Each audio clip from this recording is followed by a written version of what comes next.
Okay, everybody, so I noticed something really interesting. So for some reason today, of all days, all of the male juniper trees, which are the ones that have these ends that dry up and become brown, actually have pollen that comes off of them. And it comes off, look, comes off in clouds. Look at this stuff. Oh.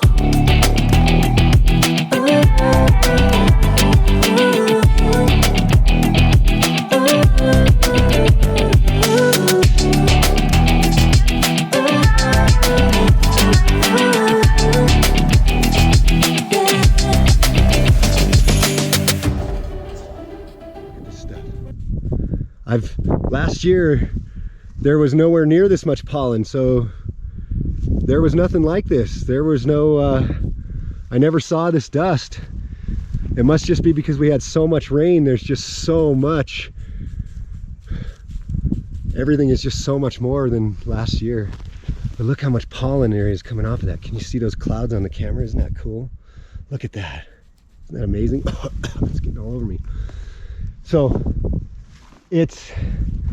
the wind has died down a little bit, but earlier there was some gusts going through, and the pollen coming off of all these trees that just look like clouds of dust. Okay, I thought I'd come out here and record this real quick. See all this? It looks like smoke in the air. This is all juniper pollen. I've never seen anything like this. All of the trees, literally today, this morning, are deciding to release the pollen. And we're having some high winds, and obviously it's going to carry it everywhere. I mean, it's so thick in the air right now, I can taste it. Oh, gotta tell you, juniper pollen doesn't taste that good. But look at this. Look, it looks like we've had a fire. It looks like there's smoke everywhere. I mean, it's just everywhere. It's the juniper pollen. For some reason, all the trees have just decided to let go of it today.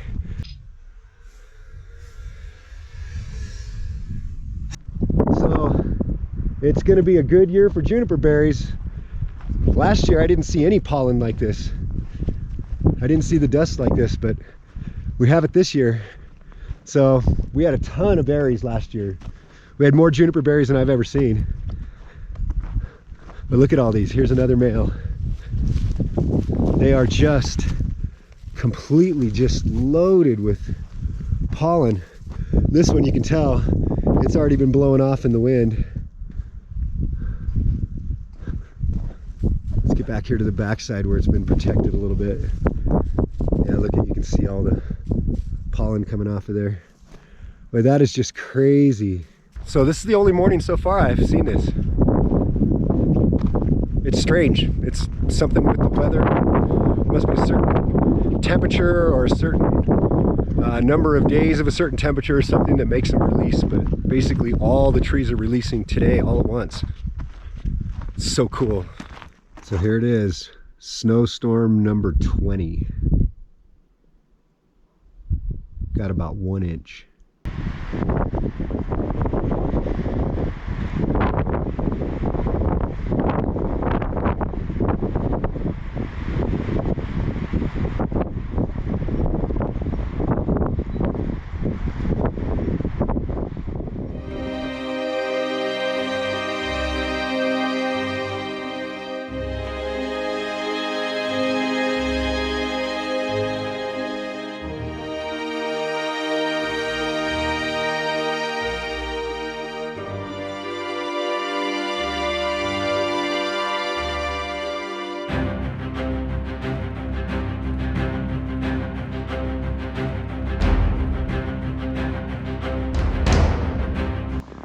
Got about 1 inch of powder snow.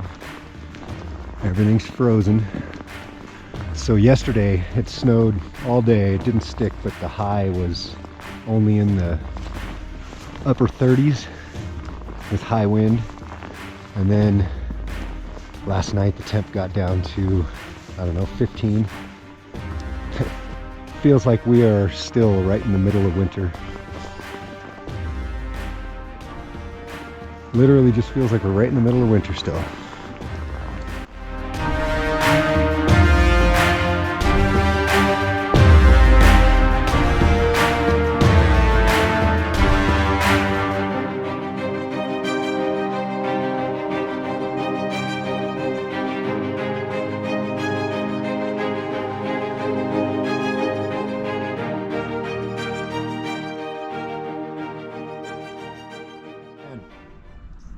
This winter just will not end. It's the second week of spring, first week of April, and the temperatures are literally exactly the same as the middle of January. Our high today is 34, high winds, kind of snowing on and off. It's super cold.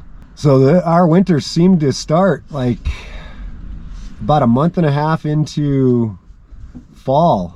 It's been that same level of cold all the way through till now. I've never experienced a winter this long anywhere I've lived. In the earlier 90s, we lived in Flagstaff for 5 years, and we were there for a total of 6 winters. It was cold, but the cold just didn't go on this long. I mean, I know they're having the same thing in Flagstaff right now as here, but this is a long winter. I gotta say, I'm finally to the point where I'm done. I'm over it. It's been 4.5 months now. I'm ready for the next season. I'm ready to not have days in the low 30s. I think we've only had out here where we live, we've only had like 4 days that were above 60, I think, this whole year. It's been crazy. I kid you not. Yesterday we had 50-mile-an-hour sustained winds, and we had gusts of 75. It was intense, and it was like that for about 12 hours. Okay, so I'm down here on the lower section of our road, and this is the first chance I've had to come down here in, honestly, a couple of months because of how muddy it's been. It's a good mile from our place, so it's a long way to walk in the mud. So I'm finally able to come and see how much destruction's been done to this road. I was worried on our property about people doing this, driving around the road and just openly going onto somebody else's land and just driving wherever they can or want to. So out here on the roads, and I believe this is written in somewhere, you're not supposed to build anything or put a fence on anything from the center of the road 15 feet over. So basically, each property donates 15 feet of their land, and the road's supposed to be in the middle.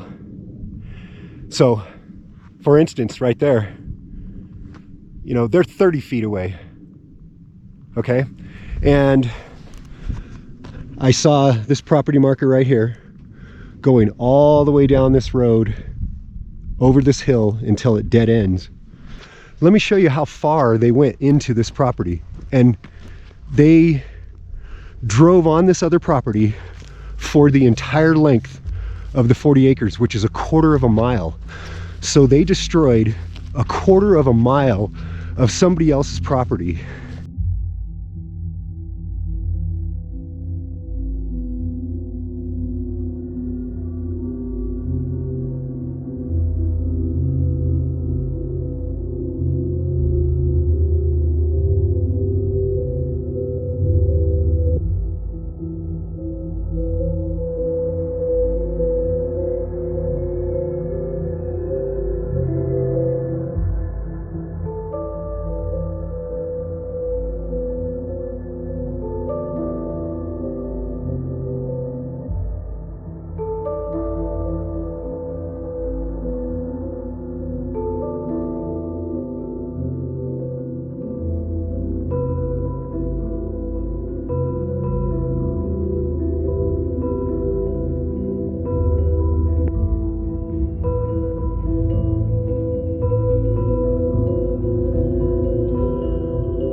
look at how far away the road is, and then look at where this destruction is, you know?